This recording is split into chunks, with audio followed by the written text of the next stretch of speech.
Hello guys, welcome to my channel. आज हम लोग पढ़ेंगे पब्लिक इंटरेस्ट लिटिगेशन यानी कि पीआईएल के बारे में। तो चलिए शुरू करते हैं। तो पीआईएल क्या होता है?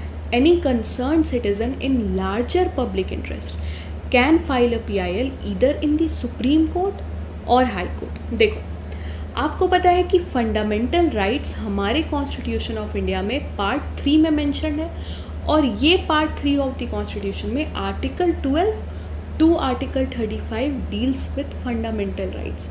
ये fundamental rights basic human rights हैं। ये फंडामेंटल राइट्स हम इंडिविजुअल्स को, हम सिटीजन्स को कॉन्स्टिट्यूशन ऑफ इंडिया द्वारा गारंटी किए गए हैं। ये फंडामेंटल राइट्स हम सिटीजन्स को मिले हैं, तो ये गारंटी तो कर रहा है कॉन्स्टिट्यूशन ऑफ इंडिया कि ये फंडामेंटल राइट्स हम इंडिविजुअल्स को मिलेंगे। But who is the guarantor of these fundamental rights? अगर कल को जाके मेरा कोई फंडामेंटल राइट वायलेट हुआ, मेरा कोई फंडामेंटल राइट को मुझसे छीनने की कोशिश की गई, इन दैट केस मैं कॉन्स्टिट्यूशन के पास तो जा नहीं सकती हूँ। कॉन्स्टिट्यूशन तो एक डॉक्यूमेंट है। कॉन्स्टिट्यूशन ऑफ इंडिया ये फंडामेंटल राइट्स को गारंटी तो कर रहा है, but who is the guarantor of these fundamental rights? Who will protect my fundamental rights? तो उस केस में मैं जाऊँगी सुप्रीम कोर्ट और हाई कोर्ट के पास। क्यों? क्योंकि supreme court and high court are the protector of the fundamental rights, they are the defender of the fundamental rights. Under Article 32 of the Constitution, I can directly go to the Supreme Court. Directly, मैं directly जा सकती हूँ supreme court या high court के पास अगर मेरा fundamental right violate हो।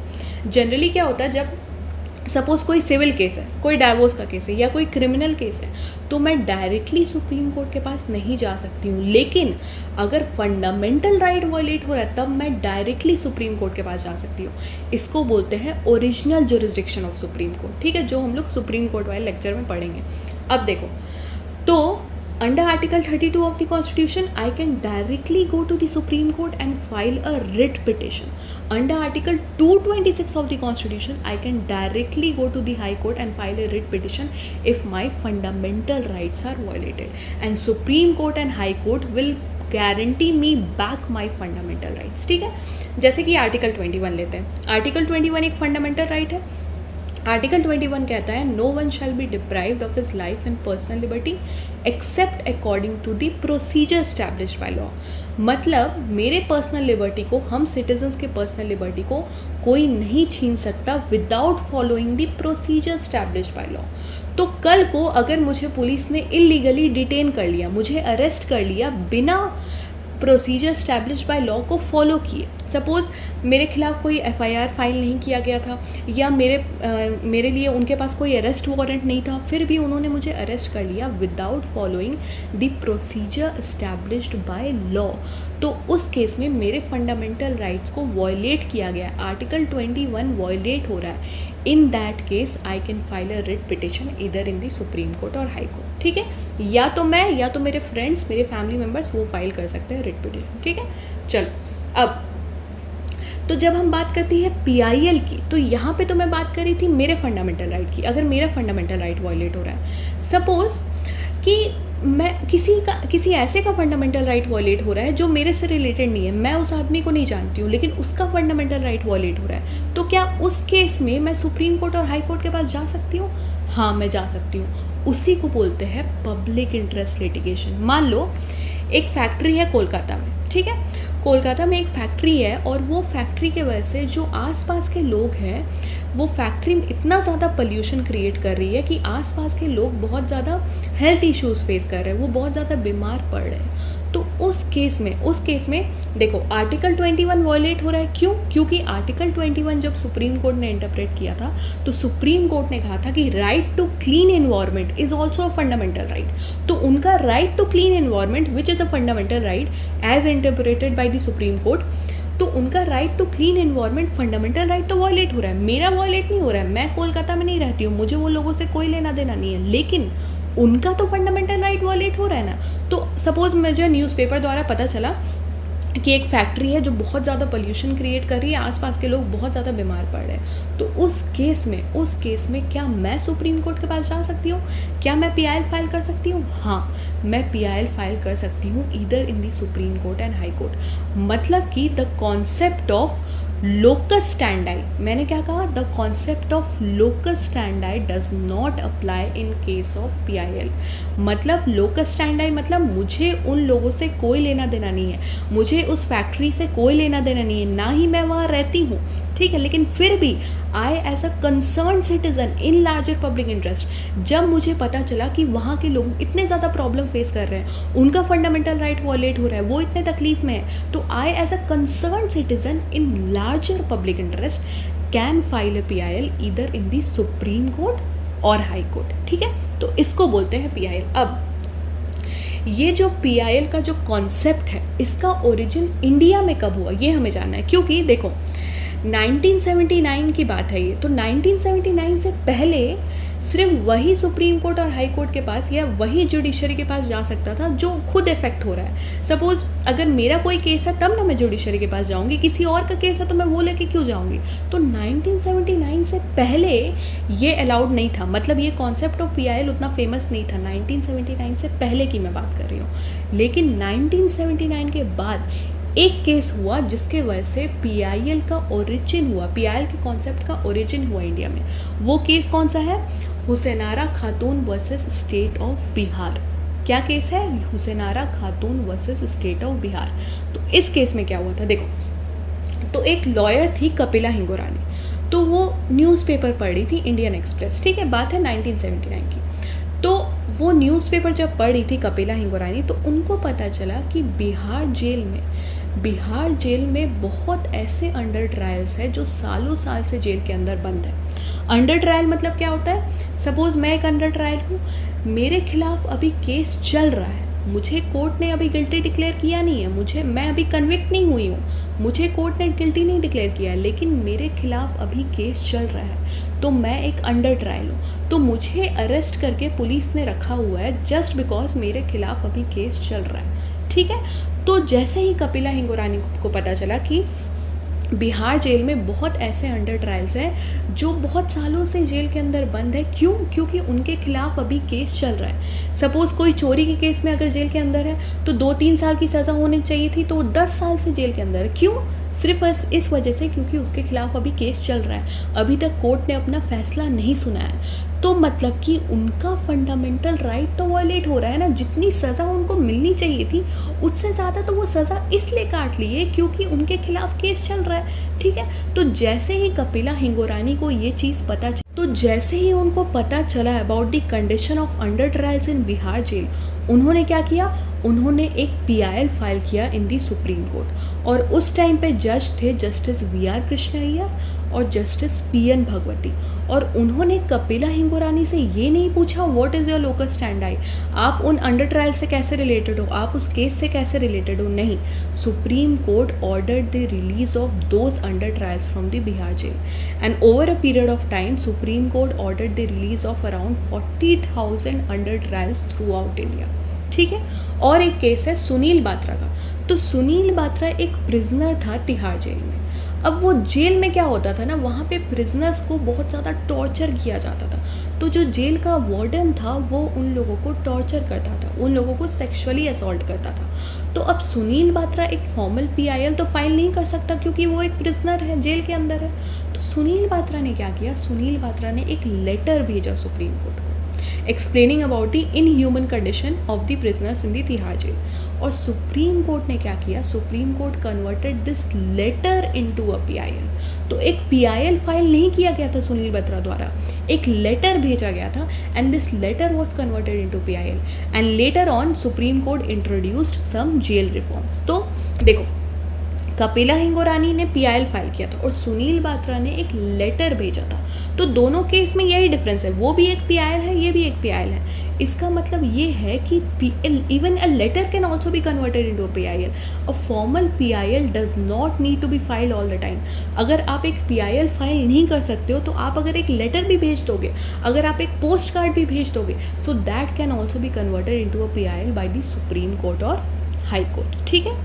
अब ये हम लोगों ने कुछ केसेस के बारे में देखा, अब हम लोग एक एक करके देखते हैं कि PIL को किस तरीके से डिफाइन किया गया है, किन सिचुएशंस में PIL फाइल करना अलाउड है, किन सिचुएशंस में PIL फाइल करना अलाउड नहीं है, किस तरीके से ये PIL का मिसयूज़ किया जा रहा है, और फिर हम लोग देखेंगे ये जो केसेस था एक एक करके हम लोग उसको रिवाइज करेंगे, ठीक है। चलो सबसे पहले देखते हैं डेफिनेशन।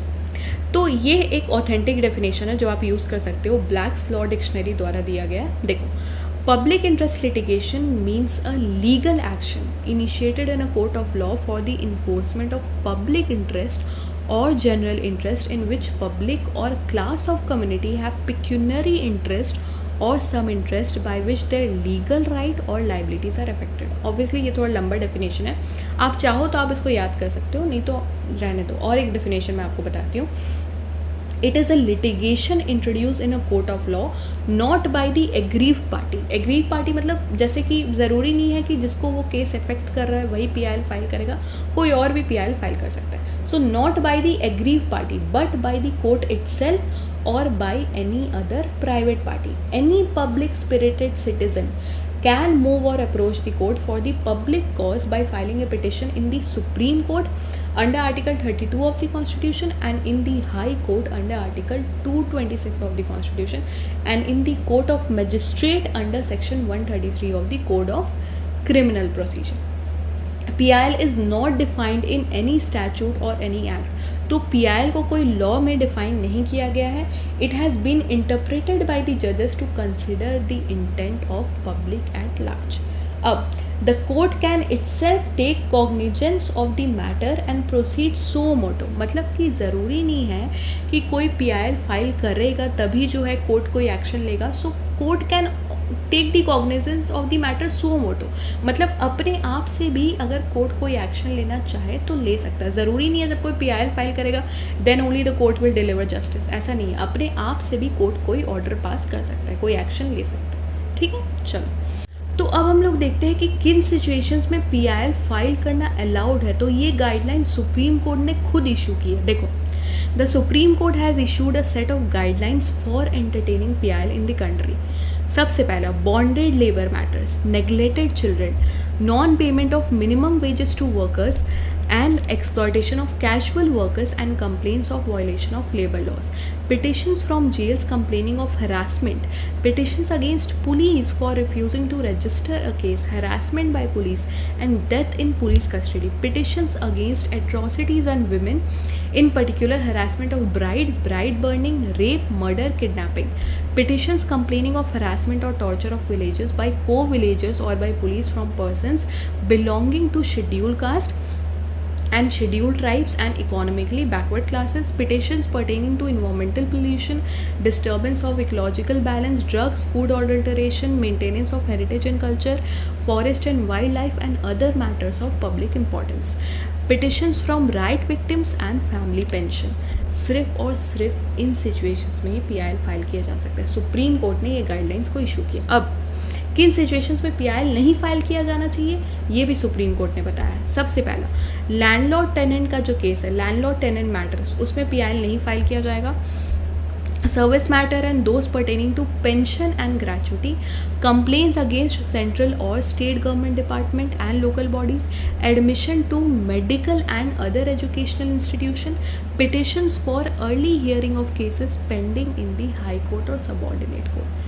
ठीक है, तो इन सिचुएशंस में जो लैंडलॉर्ड टेनेंट केस है, जो पेंशन रिलेटेड केसेस है, या फिर कोई ट्रांसफ़र केस है कि आपको ये डिपार्टमेंट से वो डिपार्टमेंट ट्रांसफ़र होना है, तो उन सब सिचुएशंस में PIL नहीं फाइल किया जाएगा, ऐसा सुप्रीम कोर्ट ने गाइडलाइंस इशू किया। अब हम लोग देखते हैं, जस्ट अ मिनट,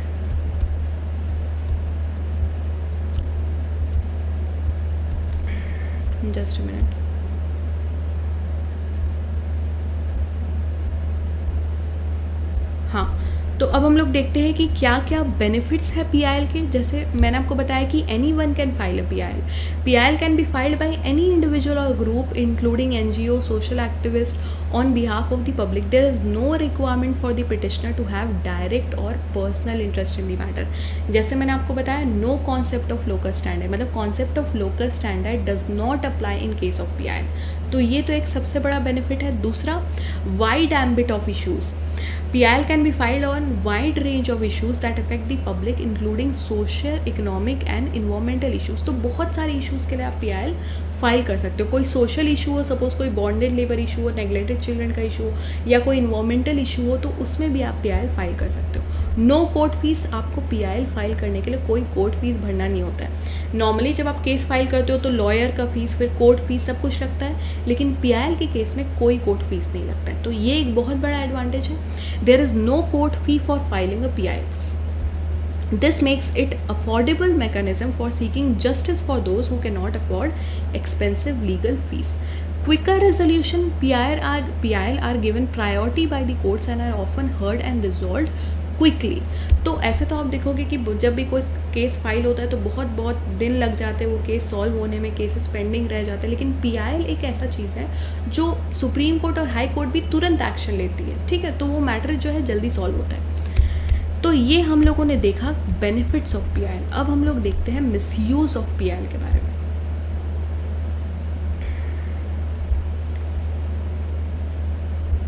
देखो, PIL को बहुत ज़्यादा मिसयूज़ भी किया जाता है और सुप्रीम कोर्ट ने इसको क्रिटिसाइज़ किया है एज पब्लिसिटी इंटरेस्ट लिटिगेशन। मतलब बहुत लोग PIL फाइल करते हैं पब्लिसिटी के लिए, ठीक है, एज अ पब्लिसिटी स्टंट। जैसे कि कोई मिनिस्टर के खिलाफ PIL फाइल कर देंगे तो हम फेमस हो जाएंगे, तो उस वजह से भी PIL फाइल किया जाता है। और कोई बहुत इररेलेवेंट भी PIL फाइल किया जाता है। जैसे कि एक PIL फाइल किया गया था कि अच्छे दिन कब आएंगे, फिर एक PIL फाइल किया गया था कि Sardar jokes should be banned in our country, ठीक है। तो ये जो फ्रिवलरस PIL है, ये जो इररेलेवेंट PIL है, it basically choke the judicial system, तो ये नहीं होना चाहिए। तो वही अभी हम लोग देखेंगे कि किस तरीके से मिसयूज़ किया जाता है PIL का। तो रीसेंट मिसयूज़ ऑफ PIL जैसे कि सेटलिंग पर्सनल वेंडेटास थ्रू PIL, तो अपने पर्सनल दुश्मनी के लिए भी PIL फाइल किया जाता है। जैसे कि किसी को ब्लैकमेल करना हो या किसी का रेपुटेशन ख़राब करना हो, उस वजह से बहुत सारे PIL आजकल फाइल किया जाता है। Using PIL for political purposes to delay developmental projects. Suppose मैं नहीं चाहती कि कोई प्रोजेक्ट कंप्लीट हो टाइमली, ठीक है, कोई बिल्डिंग बना रहा है उसका बिल्डिंग टाइमली कंप्लीट हो, या कोई रोड बना रहा है तो रोड उसका टाइमली प्रोजेक्ट कंप्लीट हो, तो मैं क्या करूँगी कि मैं एक PIL फाइल कर दूँगी कि ये रोड के वजह से लोगों को बहुत दिक्कत हो रहा है, ठीक है, इसके वजह से बहुत ज़्यादा पोल्यूशन हो रहा है। ऐसे करके मैं मतलब ऐसे जानबूझ के इंटेंशनली उसका काम रोकने के लिए मैं PIL फाइल कर दूँगी। तो ये भी बहुत ज़्यादा किया जाता है टू डिले डेवलपमेंटल प्रोजेक्ट्स। और क्या है, पब्लिसिटी के लिए, जैसा मैंने आपको बताया। तो इस तरह का PIL पब्लिसिटी के लिए, अपने फ़ायदे के लिए, दूसरों को ब्लैकमेल करने के लिए बहुत ज़्यादा फाइल किया जाता है। ये मिसयूज़ ऑफ PIL को रोकने के लिए सुप्रीम कोर्ट और हाई कोर्ट ने कुछ गाइडलाइंस इशू की है, वो हम लोग फटाफट देख लेते हैं। The Supreme Court and High Court of India have established some procedures for filing PIL. The following requirements are often included in these guidelines. सबसे पहला, the petitioner must be genuinely interested in the subject topic. The petition cannot be frivolous in nature. The petition must be filed in the best interest of the public. Documents supporting the petition must be submitted with it. In some situation, the petitioner may be required to pay a filing fee और gain the consent of the affected party before submitting a PIL। तो ये कुछ guidelines issue की है। The courts can help to ensure the PILs are utilised responsibly and are not misused by creating clear standards for filing them. बस, ठीक है। तो हम लोगों ने देखा PIL क्या होता है, कुछ केसेस देखे PIL के, मिसयूज़ ऑफ PIL के बारे में देखा, what are the benefits of PIL and how it can be used in a proper manner, what are the guidelines that has been issued by the supreme court and high court. So that's it for today. If you like this video, please do subscribe to my channel and I'll see you in the next session. Till then, take care and bye bye.